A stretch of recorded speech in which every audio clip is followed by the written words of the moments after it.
സജോ ദേവസ്യ കൂടി നമുക്കൊപ്പം ചേരുകയാണ്. സജോ, എത്ര ദിവസമായല്ലേ ഒരു വ്യക്തിക്ക് വേണ്ടി കേരള പോലീസ് നാടാകെ വലവിരിച്ചിട്ട്? എന്താണെങ്കിലും ഒടുവിൽ പിടികൂടാൻ കഴിഞ്ഞു. കണ്ണൂരിൽ തന്നെ ഉണ്ടായിരുന്നു. ഇന്നലെ രാത്രി കോഴിക്കോട്ടായിരുന്നു പോലീസിന്റെ പരിശോധന. എല്ലാ വിവരങ്ങളും പോലീസ് ചെയ്യുന്നതിന് മുൻപ് അത് മണത്തറിയുന്നുണ്ടായിരുന്നു അർജുനായങ്കി. പോലീസ് മനസ്സിൽ കാണുമ്പോൾ അർജുനായങ്കി അത് മാനത്ത് കാണുന്നു എന്നൊക്കെ പറയുന്ന പോലെയായിരുന്നു സോഷ്യൽ മീഡിയ പോസ്റ്റുകൾ. അത് അയാൾ സ്ഥിരം ചെയ്തുകൊണ്ടിരിക്കുന്ന ഒരു പ്രവൃത്തിയാണ്. അതായത് ഒരു ഹീറോയിസം സൃഷ്ടിക്കുക, താനൊരു എന്താണ് സിനിമയിലെ നായക കഥാപാത്രത്തെ പോലെ ഒരു മാസ് കഥാപാത്രമാണ് എന്ന് സോഷ്യൽ മീഡിയയിലെ ആരാധകർക്ക് തോന്നിപ്പിക്കും വിധം പെരുമാറുക. പിന്നീട് ഇപ്പോൾ ഇത്തവണ പിടിയിലായി ജയിലിൽ പോകേണ്ടി വന്നാലും പിന്നീട് പുറത്തിറങ്ങിക്കഴിഞ്ഞാൽ ഇപ്പോൾ സൃഷ്ടിച്ചെടുത്തിരിക്കുന്ന ഈ ഒരു പരിവേഷം പിന്നീട് തൻ്റെ പല പ്രവർത്തനങ്ങൾക്കും വേണ്ടി ഉപയോഗിക്കുക. ഇതൊക്കെ കുറേ നാളുകളായി അർജുനായങ്കിയെ പോലുള്ള ടീമുകൾ, അതായത് സ്വർണം പൊട്ടിക്കൽ സംഘത്തിൽപ്പെട്ട ആളുകളെല്ലാം ചെയ്യുന്നതാണ്. അപ്പോൾ അത് അർജുൻ വിജയകരമായി കുറച്ച് ദിവസങ്ങൾ ചെയ്യാൻ കഴിഞ്ഞു. പക്ഷേ പുലർച്ചെ 2:30 ഒരു അഭിഭാഷക ദമ്പതികളുടെ വീട്ടിൽ വെച്ച് പിടികൂടാൻ കഴിഞ്ഞത് കേരള പോലീസിന് വലിയ നേട്ടമാണ്, അഭിമാനമാണ്. അല്ലേ സജ്ജം?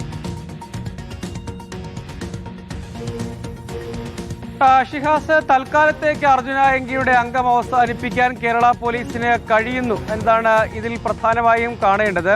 അതായത് അർജുനായങ്കി ഉപയോഗിച്ചൊരു വാഹനം കണ്ണൂരിൽ ലൊക്കേഷൻ കണ്ടെത്തി. കണ്ണൂരിൽ നിന്ന് ആ വാഹനം കണ്ടെത്തിയതോടുകൂടി പോലീസിന് ഉറപ്പായിരുന്നു കണ്ണൂരിൽ ഇയാൾ എത്തിയിട്ടുണ്ട് എന്ന് മനസ്സിലാക്കുന്നത്. ഇതിനിടെയാണ് അതായത് സംസ്ഥാന വ്യാപകമായുള്ള പരിശോധന നടന്നിരുന്നു. ക്രമസമാധാന ചുമതലയുള്ള ADGPയുടെ നേതൃത്വത്തിൽ അല്ലെങ്കിൽ മേൽനോട്ടത്തിൽ തന്നെയുള്ള ഒരു പരിശോധനയിലേക്ക് കാര്യങ്ങൾ പോയി. കാരണം പോലീസിന് ഇതൊരു അഭിമാന പ്രശ്നമായി മാറിയിരുന്നു. കേസിനൊക്കെ അപ്പുറത്തേക്ക് പിന്നീടുണ്ടായ നാടകീയ സംഭവങ്ങളാണ് ഇതിൽ ഇത്ര വലിയ കാടിളക്കിയുള്ള പരിശോധനയിലേക്കും തിരച്ചിലിലേക്കും അല്ലെങ്കിൽ വലിയ സംസ്ഥാന വ്യാപകമായ അലേർട്ട് നൽകിയുള്ള പരിശോധനയിലേക്ക് പോകാൻ പോലീസിനെ നിർബന്ധിതമാക്കി ഒരു സാഹചര്യം രൂപപ്പെട്ടു.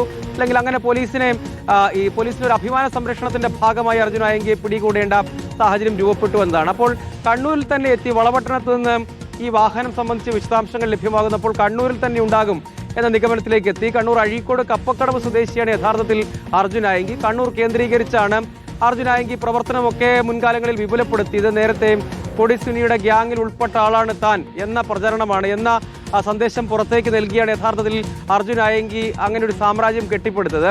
സമൂഹ മാധ്യമങ്ങൾ വഴിയുള്ള വീരാരാധന എന്നത് തുടർന്ന് അങ്ങോട്ടേക്കുള്ള പ്രവർത്തനങ്ങൾക്ക് വലിയ സഹായകരമായി ഉപയോഗപ്പെടുത്തുകയും ചെയ്തിട്ടുണ്ട്. ഏതാണ്ട് 23 കേസുകൾ ഉണ്ടായിരുന്നു അർജുനായങ്കിക്ക്. അതുകൂടാതെയാണ് ഏറ്റവും പുതിയതായി ഇപ്പോൾ കണ്ണൂരും കോഴിക്കോടും ഒക്കെ രജിസ്റ്റർ ചെയ്തിട്ടുള്ള പുതിയ കേസുകളും അതുകൂടി ചേർത്തുകൂടി കാണണം. അപ്പോൾ ഏറ്റവും പുതിയ കേസുകളിൽ ആണ് എങ്കിൽ പോലും പഴയ ക്രിമിനൽ പശ്ചാത്തലം ഈ ഘട്ടത്തിൽ അറസ്റ്റിന് പ്രധാന കാരണമല്ല. പക്ഷേ പുതിയതായി വന്നിട്ടുള്ള കേസുകൾ എറണാകുളത്തും കണ്ണൂരുമുള്ള കേസുകളാണ്. അത് 2 സൈബർ കേസുകളും അതുകൂടാതെ പോലീസിനെ ഭീഷണിപ്പെടുത്തിയ കേസുകളും ഉൾപ്പെടെയാണ് ഉള്ളത്. അപ്പോൾ പല സ്ഥലങ്ങളിലായി ലൊക്കേഷൻ മാറ്റി, പല സ്ഥലങ്ങളിലായി ഒളിവിൽ കഴിഞ്ഞു.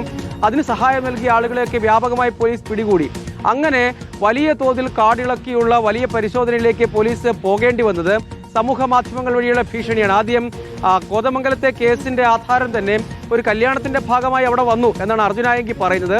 പക്ഷേ പോലീസ് ആ ഘട്ടത്തിൽ സംഘടിത കുറ്റകൃത്യത്തിനായി ഒത്തുചേർന്നു എന്ന് കാട്ടിയാണ് അർജുനായങ്കിയെയും സുഹൃത്തുക്കളെയും കസ്റ്റഡിയിലെടുക്കുകയും പിന്നീട് അറസ്റ്റ് രേഖപ്പെടുത്തുകയും ജാമ്യം ലഭിക്കാതെ വന്നതോടുകൂടി റിമാൻഡിലേക്ക് അർജുനായങ്കി പോകുന്നത്. ഏതാണ്ട് 20 ദിവസത്തോളം ജയിലിൽ കഴിയേണ്ടി വന്നു. അതിനുശേഷം പുറത്തിറങ്ങിയാണ് തന്നെ കള്ളക്കേസിൽ കുടുക്കുകയായിരുന്നു, അനാവശ്യമായി വേട്ടയാടുകയാണ്. 2023 വരെ താൻ പല കേസുകളുടെയും ഭാഗമായിരുന്നു. പക്ഷേ 23 മുതൽ ഇപ്പോൾ വരെ 26 വരെ കാര്യമായി കുറ്റകൃത്യങ്ങളുടെ ഭാഗമല്ല, താൻ നന്നാകാൻ ശ്രമിക്കുകയാണ്, നന്നാകാൻ അവസരം തരുന്നില്ല എന്ന മട്ടിലൊക്കെയുള്ള പ്രതികരണമാണ് അർജുനായങ്കി നടത്തിയത്. അതിനുശേഷം SHOയ്ക്കെതിരായ ഭീഷണി തുടരുകയും ചെയ്തു. ഇതിനിടെയാണ് വീണ്ടും കേസ് രജിസ്റ്റർ ചെയ്യുന്നു. ആ കേസിൽ മുൻകൂർ ജാമ്യം തള്ളുന്നു.